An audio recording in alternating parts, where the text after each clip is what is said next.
Hey guys, what's up? GreenMachineSam back with another video, and today we have Week 5, my notes and a little review of the game versus the Panthers. The Chicago Bears took on the Carolina Panthers, and to be honest, the game looked pretty good from the Chicago Bears' point of view. Now, of course, they are going against the Carolina Panthers, probably one of the teams that had some of the lowest expectations coming into the season, if not the lowest. I think only probably the Giants and the Raiders were kind of, near them in similar expectations in terms of just the outside perspective, looking in and seeing, who was on their team and what they had and all this fun stuff. But I think the Bears looked very good, right? Of course, I think they looked very good. Winning, 30-10 is a very, very, very good mark for them.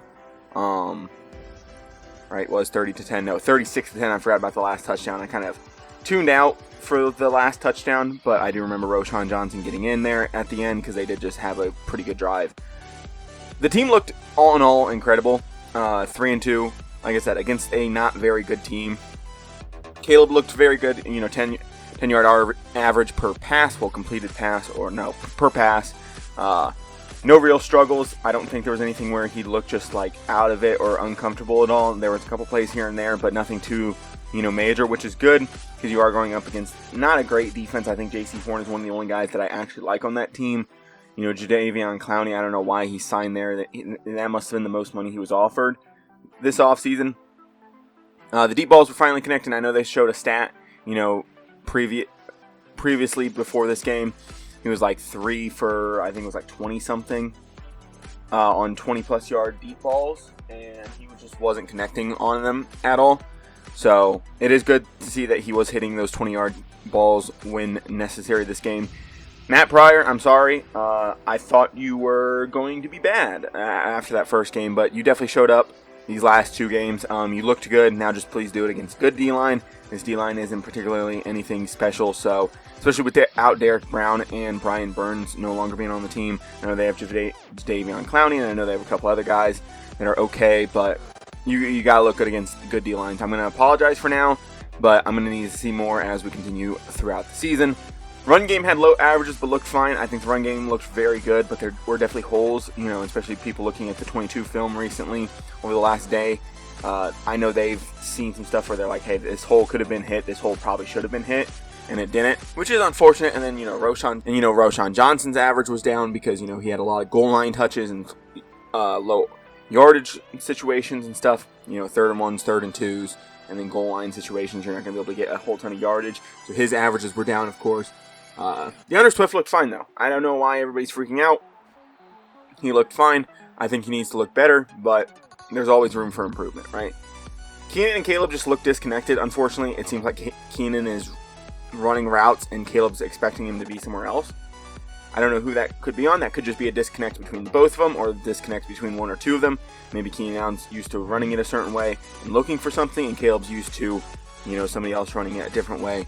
But they do look disconnected. Out of all the receivers, I think Caleb and Keenan look the most disconnected out of the starters, or even the high rotation guys, which is unfortunate, especially considering this was supposed to be a year in which we were going to have Keenan Allen for basically a rental.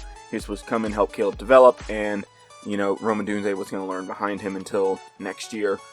Doug Kramer, ultimate fullback legend, he has stepped into that role. I even going back to last year, I really wanted to see him get some action on the O-line. Doesn't seem like the coaching staff is very interested in it, but he has stepped up into that fullback role when we have needed him to. I think this kind of proves that Kari Blossomgame is a non-factor, and I don't know why we're still keeping him. I understand he's dealt with injuries over the last couple weeks and so, but no reason to really keep a fullback in this league unless their name is Patrick Ricard or Kyle Juszczyk. I like the team coming to protect other members. When Doug Kramer and Bill Murray got into that little situation with J.C. Horn at the end of the game, I like the other guys like Matt Pryor and Roschon Johnson kind of showing up and, stepping to their teammates and helping them. Even if it's just a show of force and power, I do like it. Even Matt Pryor getting tossed, I kind of liked. Like he's a veteran, he shouldn't put himself in that situation, but I do like how he did come to protect his guys. I really like that. I'm not saying you have to go out there and fight everybody, but just show up. Just as an offensive lineman, you're 6 foot. When you're Matt Pryor and you're 6'6", 6'7", 350 pounds, if you step to somebody, they're going to back off a little bit more than likely, especially a corner back of J.C. Horn's size. I know some dudes have ultimate confidence and they think they can beat your ass, but I do just like you stepping to them no matter what. Defense proves a point. That's what I was asking for in my Rams video. I said, hey, the defense needs to go out and prove a point, shut them down, kind of prove that they are a good defense. If you guys can shut them down for the most part, we'll have a really good game. They did that. Outside of one really long run from I think Chuba Hubbard it was, we definitely did that. I think we came out and did that pretty well, to be fair. Yeah, outside of Chuba Hubbard, nobody else really getting anything going in the ground game. Miles Sanders is basically a non-factor at this point. Chuba Hubbard, if you take his 38 yards away, his 38-yard rush, it's kind of a non-factor at that point too. And this is a team that has had success with Andy Dalton at the QB position. They've had success against some pretty decent defensive lines, and they've had some success against just some, at least an okay defense in the Ravens. So I'm happy to see that. That's a very good sign. You know, no, not the Ravens. What the fuck am I thinking of? Whatever. But still, they've had success, right? This offense has had success. I wanted the defense to go and improve a point outside of that one long run. Like I said, they pretty much shut down that offense. They had a couple good gains here and there, but nothing too spectacular. Gervon Dexter and Austin Booker both get a sack. They looked good. I'm happy that both of them are improving. I wish Zach Pickens was on the field, and he was developing as well, but Gervon Dexter and Austin Booker are looking very solid right now. Austin Booker, I think, is playing more and more into a role. I don't know if Montez Sweat was dealing with an injury or wasn't really in the game this week. I didn't see anything about him, but I could be wrong. Maybe I missed something. But Austin Booker definitely seems like he's getting on the field more, which I very much enjoy because I do have high expectations for him. He looks like a very, very solid pass rusher right now. But then again, they're going against an offensive line that I don't truly respect at the moment. So hopefully they can continue to build on their success as we go against better and better offensive lines. Because I'm going to put this out there. All three of our divisional opponents have very good offensive lines, especially at the tackle positions. We have Brian O'Neill, we have Christian Darrisaw, we have Taylor Decker, we have Penei Sewell, we have Zach Tom, we have Rashad, who's the guy for the Green Bay Packers, their left tackle, Walker. So there's some very good tackles in our division, and then interior O-lines aren't as good as the tackle positions in our division, but you know, our division definitely has some of the best tackles in the league, especially some of the best tackle combos in the league. So, gonna need those guys to really step up. Gervon Dexter, hopefully can continue to prove. Like I said, high expectations for them. Happy they showed up and looked good, but improvement is still needed, especially once we get to these divisional games, and they're gonna be going up against some of the best tackle combos in the entire league. Like I said, where's Montez Sweat? Like I said, I can't see anything that basically said he wasn't playing in this game. I can see on the stat sheet that he didn't have a single tackle recorded, so I would assume he didn't play this game. But still, even looking at weeks prior, he only has 2 sacks through 5 games. That's less than half a sack a game at this point, which means he's not on a very good track. He just doesn't look to be out there all that much. I don't know if teams are just focusing on him so much because we don't have another great pass rusher. I don't know what's happening, if it's something like that where he's getting chipped and double teamed a lot, but he just doesn't feel like he's out there. It doesn't feel like his name's being called. It doesn't feel like he's near the ball that much. But still. Jaquan Brisker fucking killed a man. Tommy Tremble, good night, brother. Have fun.